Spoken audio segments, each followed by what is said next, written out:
আচ্ছা, নাম কি? তুষার মন্ডল। বাচ্চার বয়স কত? 8 বছর। আপনার নাম কি ম্যাম? অলকা সরকার। আপনি বাচ্চার কে হন? পিসি। আচ্ছা, আপনার নাম কি স্যার? রাধন মুন্ডা। আপনি বাচ্চার কে হন? বাবা। আপনার নাম কি ম্যাম? প্রহরী মন্ডল। আপনি বাচ্চার কে হন? মা। আপনারা কোথা থেকে এসেছেন? আমরা শান্তিপুর থেকে এসেছি। বাচ্চার এই রোগটার ব্যাপারে আপনারা কিরকম করে জানতে পারলেন? তো তখন ডাক্তারের কাছে আমাদেরকে পাঠিয়ে দিয়েছিল, হ্যাঁ। সেখানেই আমরা নিয়ে গেছিলাম। যাওয়ার পরে তারা আমাকে বললো যে এরকম বাচ্চা তো মনে হচ্ছে হার্টের একটু সমস্যা আছে, তো আমরা কৃষ্ণগড়ে পাঠাচ্ছি, তো কৃষ্ণগড়ে আপনারা যান নিয়ে।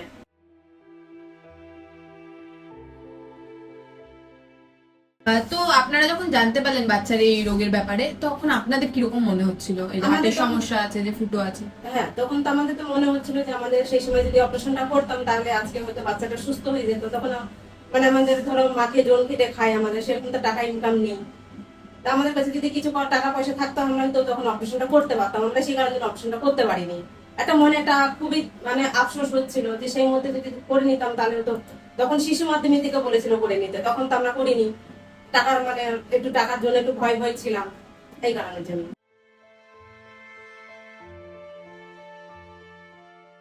বুঝতে পেরেছি। তো এতদিন তাও চিকিৎসার পিছনে আপনাদের কত টাকা খরচা হয়েছে? হ্যাঁ, 2 টাকা করে নাই, এই 100-200 করতে করতে এখন এই ধরো 8 বছর থেকে মনে হয় 1 লাখ টাকা তো কাছেই চলে গেছে আমাদের খরচাপাতি।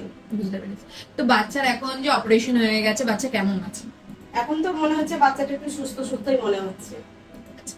ওকে দেখে আপনাদের কেমন লাগছে? এখন তো আমরা ভীষণ আনন্দ, মানে আমি বলে বোঝাতে পারবো না যে আমরা কত খুশি এই বাচ্চার অপারেশনটার জন্য। বুঝতে পেরেছি।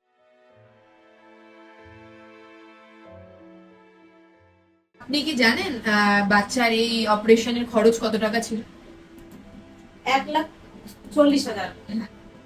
এই 1,40,000 দিয়ে কোশিকা ফাউন্ডেশন এই অপারেশনে সাহায্য করেছে। ওনাদের কিছু বলতে চান? হ্যাঁ, আমি ওনাদেরকে এই কথাই বলতে চাই, ওনারা আমাদের যে উপকারটা করেছে, হয়তো আমরা আমাদের বাচ্চা আমরা হয়তো সেই উপকারটা আমরা শোধ করতে পারবো না, তবে অনেক অনেক অনেক ধন্যবাদ তাদেরকে, আমি শুভেচ্ছা জানাচ্ছি আমাদের পাশে থাকার জন্য।